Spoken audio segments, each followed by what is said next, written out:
साथियों नमस्कार, एक बार फिर से आपका हमारे चैनल पर कक्षा 10th की बुक्स इसमें हमने पहला पार्ट कर लिया है, दूसरा भी कर लिया है, तीसरा भी कर लिया है। आज अब बारी है राजस्थान के वस्त्र और आभूषण और कोशिश करेंगे जल्दी से जल्दी ये बुक पूरी कराई जाए। आरबीएससी की ये बुक है 10th की, राजस्थान की कला, संस्कृति और इतिहास। चलिए शुरू करते हैं। राजस्थान के वस्त्र और आभूषण। देखिए, वस्त्र और आभूषण को लेकर परीक्षा में सवाल पूछा ही पूछा जाता है। तो देखिए, राजस्थान की वेशभूषा की सबसे प्रमुख विशेषता क्या है? तो ये रंग बिरंगापन है इसका। इम्पोर्टेंट होगा वो मैं आपको सीधा बता दूंगा, उसको आपको खास याद रखना है। सामान्य ग्रामीण क्षेत्र में धोती के साथ कौन सा वस्त्र धारण करते हैं? तो पछेवड़े। याद रखिएगा, पूछा जाता सवाल है, ये पूछा गया सवाल है। प्राचीन काल में विवाह उत्सव पर किस प्रकार की पगड़ी धारण की जाती है? तो मोठड़े की पगड़ी।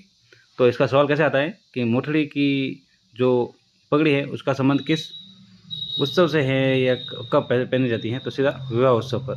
याद रखिएगा। प्राचीन काल में दशहरे के अवसर पर किस प्रकार की पगड़ी पहनी जाती है? तो मदिल। होली के अवसर पर पहनी जाने वाली पगड़ी तो फूल पत्ती की छपाई वाली।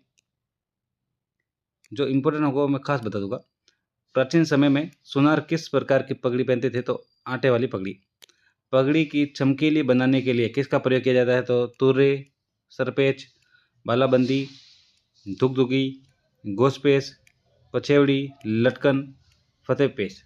इनका संबंध ये पूछा जाता है कि इनका संबंध किससे है? तो पगड़ी है और अन्य कोई वस्त्र हैं उनसे आपको संबंधित बताना है। तो जैसे बालाबंदी आ जाए, तुर्रे आ जाए, तो ये पगड़ी से संबंधित है।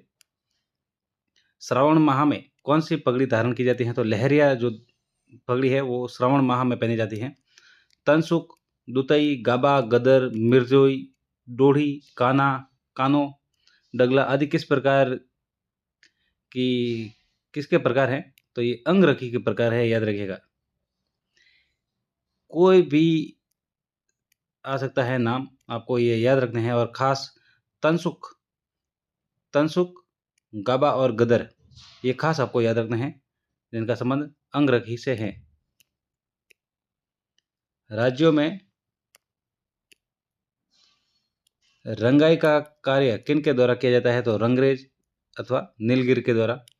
मातृ पक्ष की ओर से स्त्री को पुत्र जन्म पर किस रंग का पोंछा दिया जाता है? तो पीला। देखिए, पुत्र के जन्म पर तो दिया जाता है पीला और मातृ पक्ष की ओर से स्त्री को पुत्री के जन्म पर कौन सा रंग का? तो गुलाबी।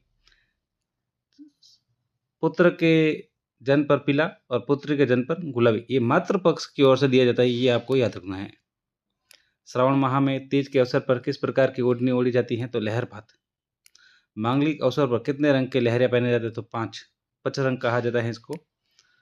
कपड़े पर चमकदार गुलाबी रेखाएं जब दोनों तरफ से एक दूसरे को काटती हुई खींची जाए तो उसे मोठड़ा कहा जाता है। याद रखिएगा, ये सवाल पूछा गया है, इंपॉर्टेंट सवाल है कि इसे क्या कहा जाता है। ऐसे सीधा पूछा जाता है कि कपड़े पर चमकदार गुलाबी रेखाएं जब दोनों तरफ से एक दूसरे को काटते हुए खींची जाए तो उसे मोठड़ा कहा जाता है।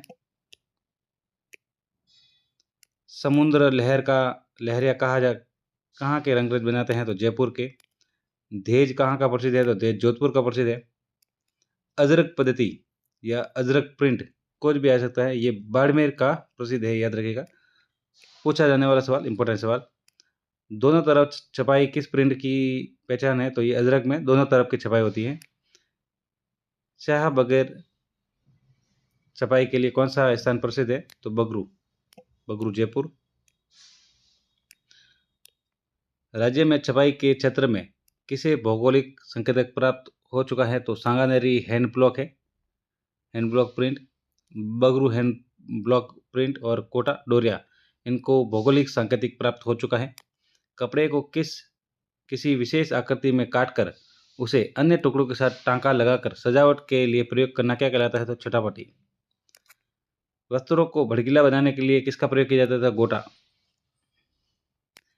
चौड़ा गोटा किस नाम से जाना जाता है? तो लप्पा। और कम चौड़ा गोटा लप्पी। ये तो आप याद रख सकते हैं, कोई ज़्यादा हार्ड है नहीं। अलग अलग रंग के कपड़ों को काटकर अन्य कपड़ों पर सिलाई करना क्या कहलाता है? तो पैच वर्क। जो मोटड़ा है उसको आपको खास याद रखना है, वो सवाल पूछा जाता है बार बार।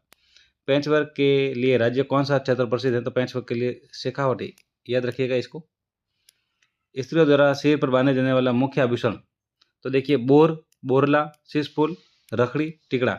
इनको लेकर खास रिपीटेड सवाल ही बार बार पूछे जाते हैं, याद रखिएगा। बोरला, शीशफूल, रखड़ी, टीका ये सिर पर बांधे जाने वाला आभूषण है।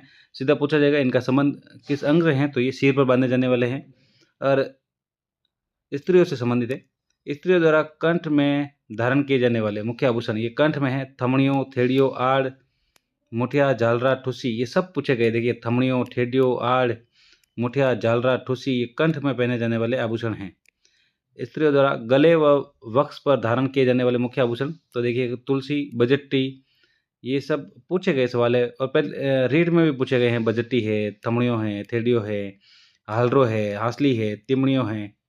देखिए अच्छे से देखिए, ये कंठ में धारण किए जाते हैं, थमड़ियों, ठेडियों, आड़, मुठिया, झालरा, ठुसी।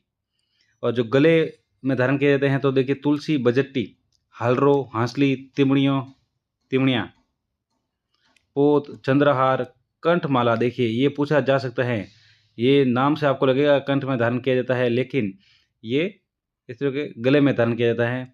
हमेल, हाकर, मांदलिया, छिपकली, हंसार, सरी, कंठी, ये सब गले में धारण करने वाले आभूषण हैं। इनको आप खास याद रखें, ये खास सुमेलित करने को लेकर पूछे जाते हैं और ये रिपीटेड होते रहते हैं, तो आप ये याद कर लोगे तो इन्हीं में से पक्के आ जाएंगे लगभग। 99 तो पूरा रिपीटेड ही होता है, बहुत कम बार अभी तक ऐसा है कि नया कुछ पूछा गया है। इसके द्वारा कानों में पहने जाने वाले आभूषण कौन से हैं? तो देखिए कर्णफूल, नाम से पता लग जाएगा। पीपल पन्ना, याद रखिए। फूल झुमका, अगोटा, झेला, लटकन, लटकन पूछा गया सवाल है, टोटी पूछा गया सवाल है, ये सब कानों में पहने जाते हैं, टोटी, लटकन। इसके द्वारा हाथ में धारण किए जाने वाले, कहाँ पे हाथ में धारण किए जाने, तो कड़ा,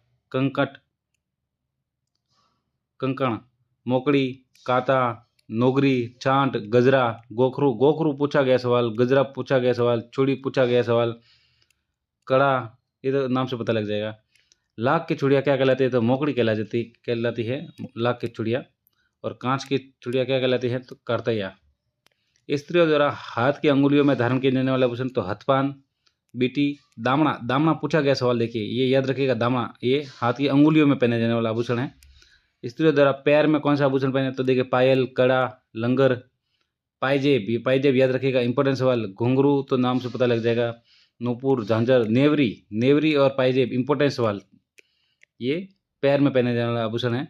और स्त्रियों द्वारा नाक में पहने जाने वाले आभूषण कौन से हैं? तो देखिए ये भी इंपॉर्टेंट सवाल है और ये खास पूछा जाता है, मैं आपको बताऊंगा और वापस पूछा जा सकता है।